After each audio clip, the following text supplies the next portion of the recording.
Hello, Commanders, and here we are with the fast and dirty, table ready quick paint for my British Airborne for bolt action.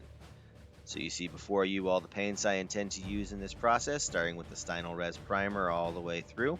Every one of these will go on the model, and the total recording time for this before any speed ups was about 35 minutes.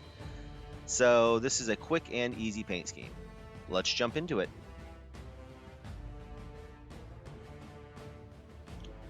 We're going to get things started with some Stynylrez Ebony Flesh. We're going to apply this via airbrush directly to the model and give it a minute to set up and dry.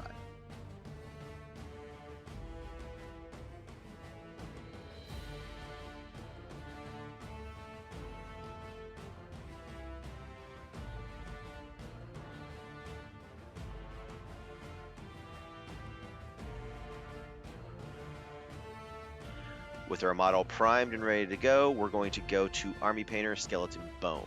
We'll apply this to the trooper's jacket to get him ready for his camo pattern.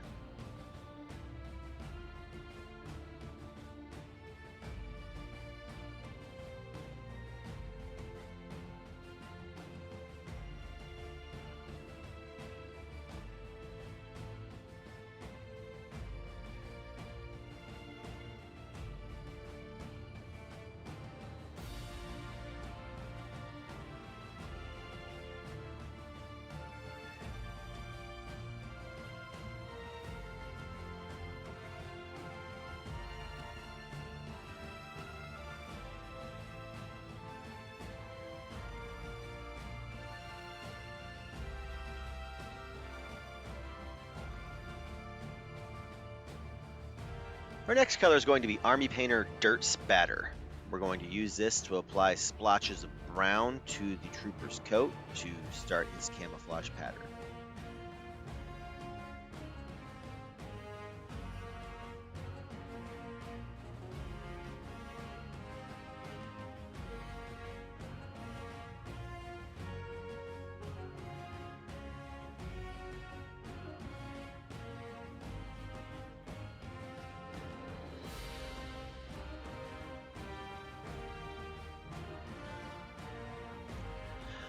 My initial application was a little thin, so I'm just coming back again after it's dried to apply a second coat just to make sure that those browns don't get lost after we wash the model.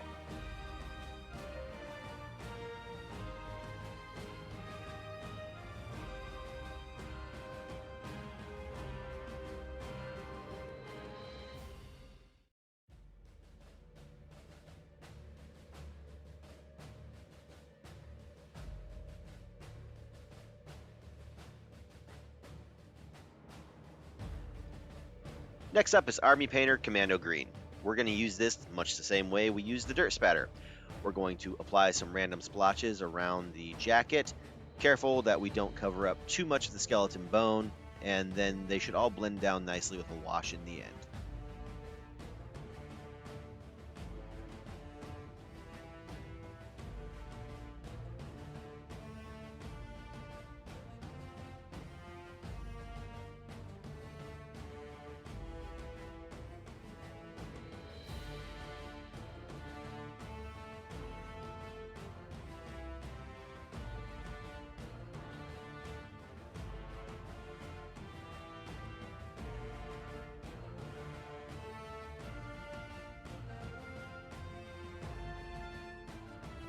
Next up, we've got Army Painter's Army Green. We're going to use this to paint the gaiter / socks around the ankles, all of the web gear on the jacket, as well as his kit, his backpack, his ammo pouches, everything that the trooper is wearing that's not the jacket or the trousers at this point.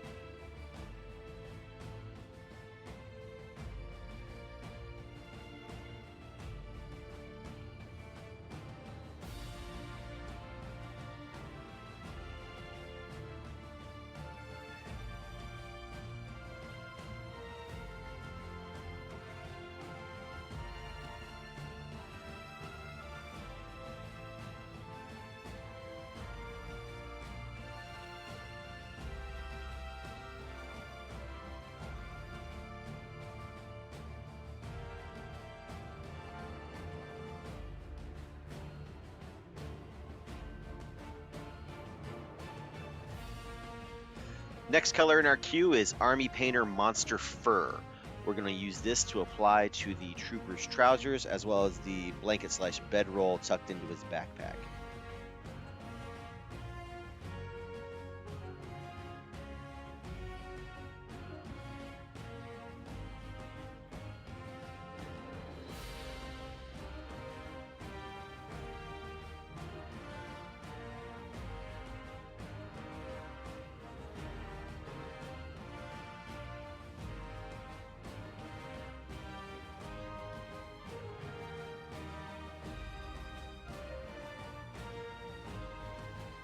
Now we're going to use some Army Painter Oak Brown.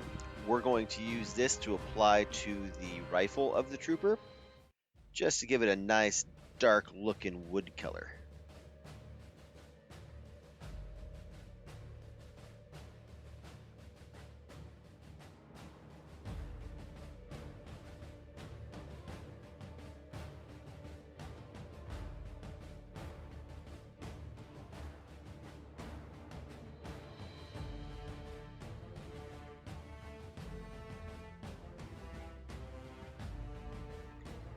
Now we're on to matte black. We're going to apply this to the trooper's boots as well as the lip of the base, just so it has a nice clean edge when it's on the table.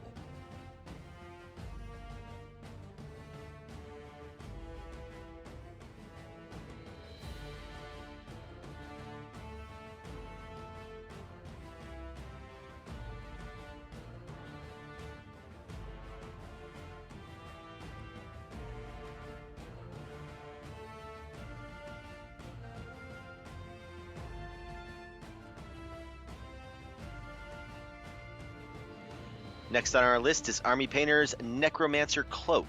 We're going to use this to apply the base for the metal on the Lee Enfield on the trooper, as well as the base of a highlight on the boot, and as the cup on the back of his backpack.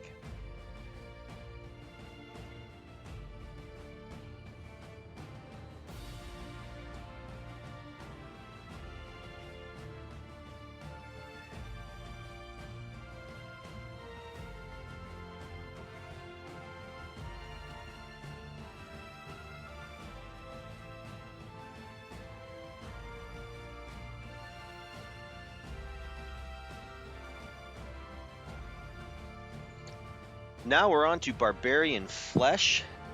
As the name implies, we'll be using this as the flesh tone for our model.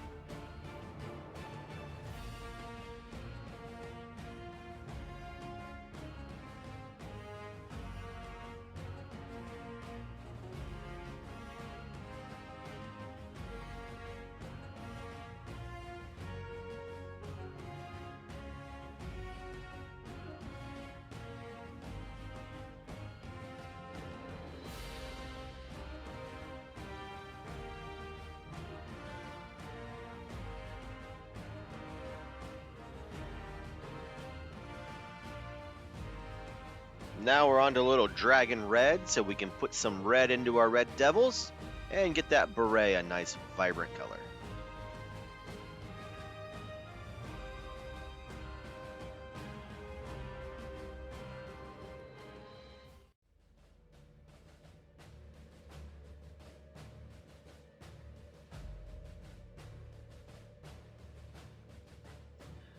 First coat went on a little thin, so after a minute or so of drying time, we're going to go ahead and apply a second thin coat just to make sure we have a nice vibrant look to the beret.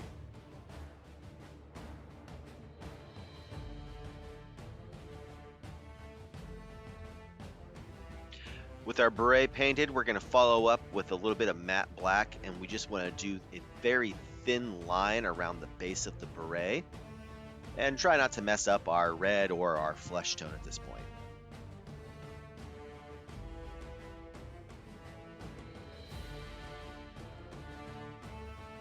Now we're on to Army Painter's Ash Gray.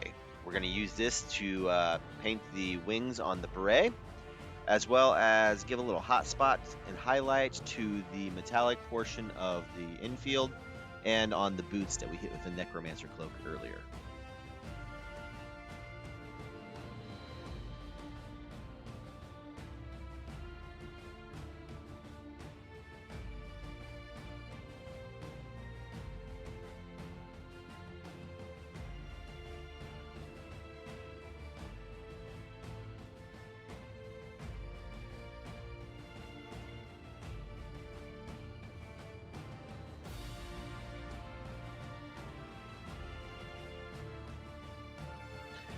Now we're on to the point where we're going to wash the model.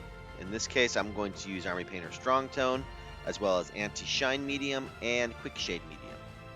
I like to use these in a 1:1:1 ratio. That way you don't have such an overpowering strong tone. It will dull the color slightly and get into the recesses well. It'll also not make the model shiny, and it should go a long ways with 1 drop of each. It's at this point I realized I forgot to paint the shoulder strap for the rifle. I'm going to go back to some skeleton bone just to take care of that.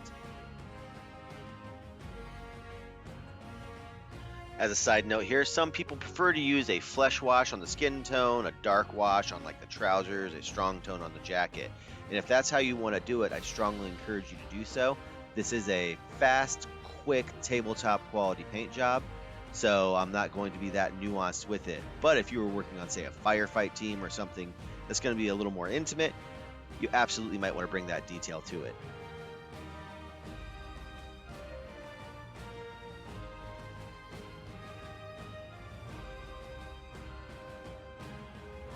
So now we're on to flocking the model's base. After giving it some time to dry, and if you have a fan handy, that's fantastic to help speed that process. I'm going to apply some glue, and I have just a variety of woodland scenic flocks and Army Painter tufts to liven up the base of the model just a little bit.